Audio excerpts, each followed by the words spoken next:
Okay. Magandang umaga mga ka-city. Ay, Kuya Vincent! Pasabay ako mamaya! Pababa. Ikaw nga ito. Ikaw mag-aaral eh.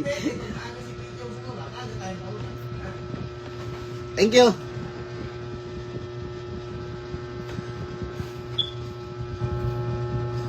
Okay, magandang umaga mga ka-shapy. Okay, magandang umaga po sa ating lahat. Have a blessed Sunday po sa ating lahat. No, lalo na sa mga nagda-drive sa labas, no, at yung mga kasama natin dyan. No, keep safe lang. Okay, at lalo na sa mga kapwa nating safety officers, even Sunday, no, nagtatrabaho, ano natin, ano lang, keep safe lang, no. Kaya nandito, it's mamaya, okay, we will go to Black L, okay, kasi may mga progress, okay, or ano kailangan kaming gawin with our team, no, with may safety officer or with our co-safety officers for preparations, especially for tomorrow, no, kasi mag-test na kami. Kailangan namin talaga, sabi ka, kailangan. Yung tinatawag natin no choice. No choice po. Okay. Pero it's good naman. Matatapos din naman natin to, or matatapos din naman namin to within tomorrow. Sana makapag-execute kami ng maayos, safe, okay, and sound natin po. Okay? Yan po. Magandang umaga po mga ka-city. Have a blessed Sunday po talaga. Okay.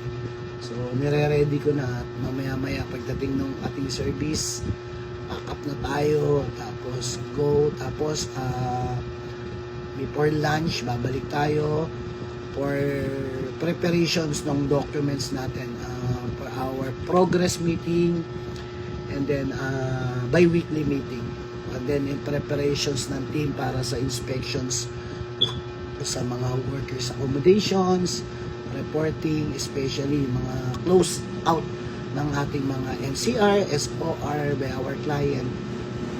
Kailangan talaga. Okay, walang pahinga, opo. Kailangan po talaga. It's proud to be a safety officer. Yun lang sinasabi ko.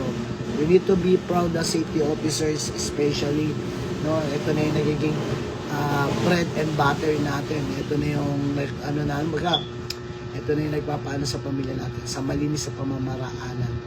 Kaya alam naman ng mga tropa yan, okay, kung paano tayo magtrabaho kahit ganito, lalo na pag holiday, di ba? Pero hindi ko ina-advise na gayahin nyo ako, kasi hindi naman po, minsan hindi nagiging healthy po sa atin. Siyempre alam nyo, nagiging toxic, nagiging yung trabaho. Pero ako kasi myself, I enjoy, lalo na kapag nasa site, kaysa minsan naman po, okay, nasa naman tayo. Pero right now kasi napaliwanag naman natin sa ating pamilya na medyo talaga magiging busy within this week. Okay? Yan po. Shoutout po sa inyo lahat. Okay, sa mga natin, good morning, Sir Eric, Jelan, okay, good morning pare. Okay, Rush, Aljon, okay, magandang umaga po sa inyo. Baka meron po kayong katanungan or simple discussions, okay, that we need to topic, mas maganda po yan para po natin, matakel natin dito. Okay, kasi marami na tayong natakel, marami na tayong na-discuss. Okay, maayong buntag, okay, proud to be a safety officers, okay, lalo na sa atin po. Okay, basta lagi ko sinasabi, kung may mga good po kayo, gusto nyong topic or discussions, just message me here, no, makapag-live tayo, makapag-discuss tayo sa ating natin, sa ating mga kapwa safety officer. Okay, God bless po sa ating lahat. Okay, lalo na sa ating mga kasama dyan. Okay, I'm proud. Okay, I'm proud to say, no, na part of this, no, na tayo mismo, okay, nandito sa larangan, no, ng larangan na nakakatulong, nakakapaggabay, tayo sa ating mga kapwa safety officers. Okay? Yun po, yung pang-importante. And congratulations to our new practitioners, no, natin po, safety practitioners sa mga natin, safety consultant, okay, new safety officers, okay, categorize natin ito. Continuous learning lang.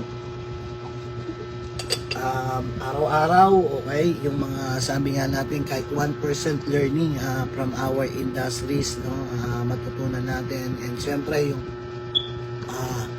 toxicity sa workplace natin, huwag nyo masyadong pansinin. Kumbaga tayo, magtrabaho lang tayo, okay, kung hindi po tayo nakakatapak na ibang tao o hindi tayo it's gawin lang natin po yung trabaho natin. Kumbaga, natural lang naman po yan. Okay, minsan natural po na napagsasabihan, natural lang po yung may na-comment sa inyo, pero looking forward for improvement, lagi tayong gano'n.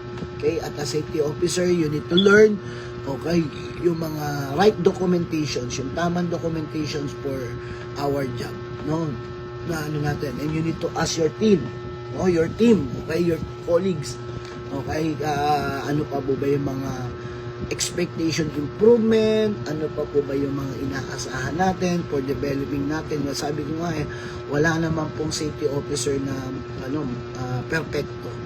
Okay, walang safety officer na talagang nandiyan 100% na agad. Kaya nga kailangan i-develop lang natin or i-continuous lang natin yung improvement sa ating sarili. And also, okay, for our colleagues nandiyan po natin o yung team na nandiyan po natin, no, kung ikaw ay matagal ng safety officer or kabisado mo na ng konti yung trabaho, you need to guide our team. Okay, tandaan natin, as a safety officer, we need to be a team player. Okay, kasi wala naman talagang na natututo agad, no? Pagiging safety officer natin dito, it's a new development ng mga lagi nasa paligid natin. Siyempre, lagi rin natin panoorin, okay, or subscribe nyo yung mga vlogger, okay, yung mga nag-ano ng tungkol sa safety para po at least aware po kayo sa mga bagay-bagay o yung developing natin, okay, developing improvement, okay, and then you need to ask, okay, lagi ko sasabihin, magtanong po tayo para guided po tayo. Napakaswerte po natin kasi may social media na po na nakakatulong sa atin, nako-communicate natin, na may message agad natin yung mga mga competent, sabi natin mga competent safety officers, no, na mga katulad ng mga naandyan na nasa social media, okay, na nagbibigay. Napakaswerte kasi nung panahon namin talaga sasabihin ko wala, kumbaga ang hirap ng communications, one learn, ikaw lang talaga yung magpupush sa sarili mo, no, na matuto with your colleagues, baka mamaya maling informations, maling yung deliver natin, no, yung katulad po ng lagi sinasabi na parang enacted na yung mga ibang safety officer, ibang supervisor, or parang pulis-pulisan sa site. Yun yung mga yung mga dapat natin pong i-improve, no? We are not police. Tandaan natin, hindi po tayo police sa site. Okay? Andito tayo to guide them, to educate them what is OSH standard, what is OSH program, what is OSH policy in our workplace. No? I-guide natin even our top management, even in our supervisor, no, even our engineers, team natin, no, laging ganun po yan. Okay? Na sabi nga natin na learning outcome, no, na natin. And also, okay, for that factors natin, makita natin na nagiging improve. Isa ako sa na-lecturean, okay, mo sa Phoenix Training Center, and now 3 years na ako safety, nakailang project na rin ako sa safety. Thank you, sir. Okay, thank you and keep it up, Sir Aljon, no, Pasaron. Okay, and you are being qualified an SO3, so keep it up, guide your colleagues, no, yung kapwa safety officer natin, no, na naandyan para dun sa mga tamang implementation sa workplace. Ulitin ko, sana po sa mga shoutout po sa lahat ng mga safety officers na nasa buong Pilipinas at sa buong mundo, no, Luzon, Visayas, Mindanao, and outside of the Philippines. Okay?